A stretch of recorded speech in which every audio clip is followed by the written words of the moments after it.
Hello and welcome back to another video. This is finally the return of Arena, and I'm just gonna go through the stuff. I already read through a little bit of this, but I might as well just walk you through some things I thought were really nice.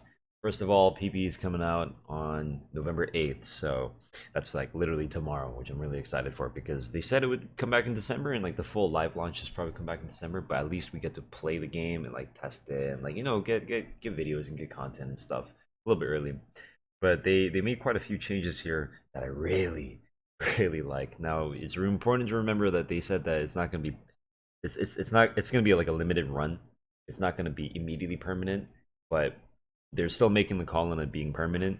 So please, if there's anything game breaking about the game, I'm hoping that they do the proper thing where like they get the feedback, they work on it, and then they can go like, all right, it's a good mode, let's make it permanent.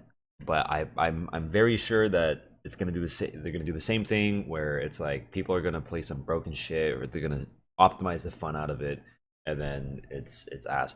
There was once a developer that said that the one thing that you got to do is protect the players from themselves because they will always optimize the fun out of their own game mode.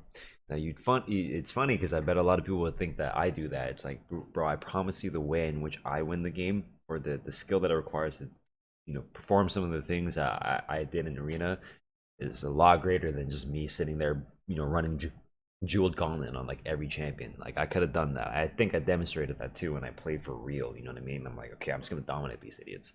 So but that's just because like I'm a challenger player, no ego. Like you we all know this.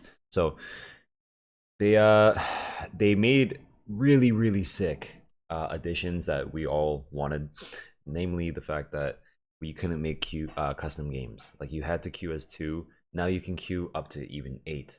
I don't know how it works if you're to queue as like five or six, but they say groups of two, three, and four can queue together, and then like they can, they say who can choose. You can choose like who's on what team, but you can also queue as a group of eight. I don't know what it means for five, six, seven. I assume you wouldn't be able to do that. You would have to do two, three, four, which makes sense, or eight because they didn't mention anything. But who knows? Either way, you can queue up as eight, which means that custom games are basically like free to do. Which means that if I ever want to host a tournament, I can do that. I can do that easily. Okay, so that'd be really sick. And if you want to join, I mean, a lot of people had ideas. Last time I did the arena, if you want to join the Discord.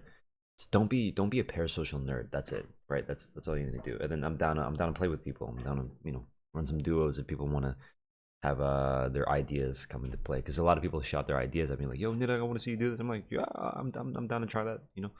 So the augment thing, I'm not going to go through too much. Just basically they have a lot more augments, and the most important one is that there's only two copies. So that means that you won't, like, when prismatics come up, you're not going to see like a lobby of like six jeweled gauntlets or like seven dashings with ribbons. You know what I mean? I believe that's what it means. You can only get two copies. So like if you get one, only one other person can have that, I think.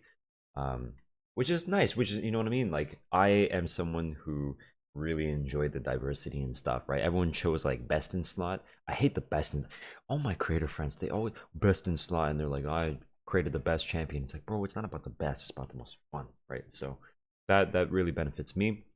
They're also doing something about the champion select, which I was a champion for. I was like, dude, I hate this. Like I hate how like I can't tell what they got. You know what I mean? Because I was spamming Irelia trying to find the Heimer and Shaco abusers. I was like, I'm not even kidding you. I dodged like 30 games. Like there was one day where I was just dodging across like 7, 8 accounts trying to lock in Irelia and counter Shaco. So now you see someone pick first.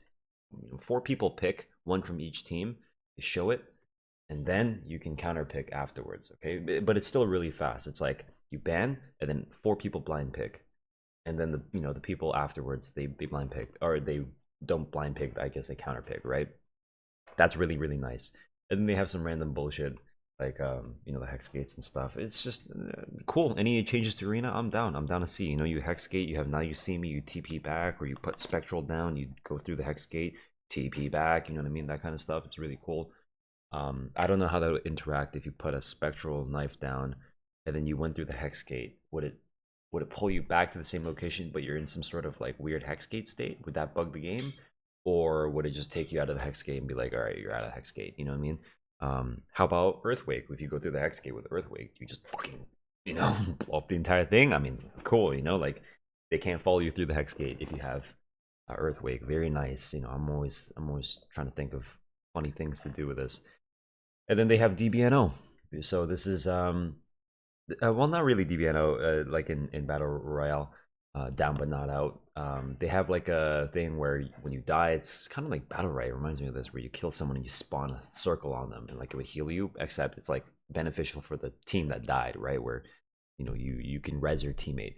This is actually really fucking sick because what you could do is if you have like long range TPs or Now You See Me or Hex Gates or whatever, dying in the right place is actually a really viable strategy, because what you could do is you could hold that person's res, right? If you hold that person's res, if they get their cooldowns back during res state, I mean, when you're dead in League, like you actually do cooldown stuff, right? So like you can tell them to like die next to a flower, you stall it out 1v2, you go res him right at the end when the circle's closing, and you go res that bitch. He comes up, you die, but he's got full HP, full cooldowns, and hits the flower. Like, damn, like that'd be so sick. But who knows? Maybe they're gonna change the ring things. Also, the ring location, it's adaptive. They say that it's going to be between a few predetermined points each round. So I'm gonna assume it's a minimum of like 3 different center points, right? So it's like you got a circle arena, and you got like top right, top left, bottom middle. You know what I mean? That kind of shit, or just completely fucking random, like to the side, like the corner or something. That'd be really really sick, because we all know those Shaco, Zyra, Heimer players, like all these fucking nerds, right? That just like set up shit. That's exactly what they want to address. I like that shit. I'm definitely gonna spam a lot of Aelia in the early stages. Maybe try to hunt for one of these. Why? Because I love Aelia into these champions. I've never seen anyone do it. I never got a video of this either. But I never seen anyone pick the OG counter to the York ghouls, to the Malzahar thingies, to the Shaco boxes, given enough damage. Heimer turrets are too tanky. Zyra, no matter what, if you hit the plant, unless she ulties it, you just immediately kill all of them. It's like, I don't know why people didn't do that, bro. Because if you go Earthquake with that, you just fucking delete everything, right? Like, so it's that's my little strategy. Just hopefully I can get a video this time around. And then they have the stupid fucking. I don't like these ones. I think the only, okay, Viego was shit. Gwen was, you can manipulate Gwen really easily, and it was to my favor because I was built healing and shield power. That was shit. Jhin was garbage. Set was okay, because you could stack on him sometimes. Pyke was okay because it's an easy dodge and you can push people into it if you need to.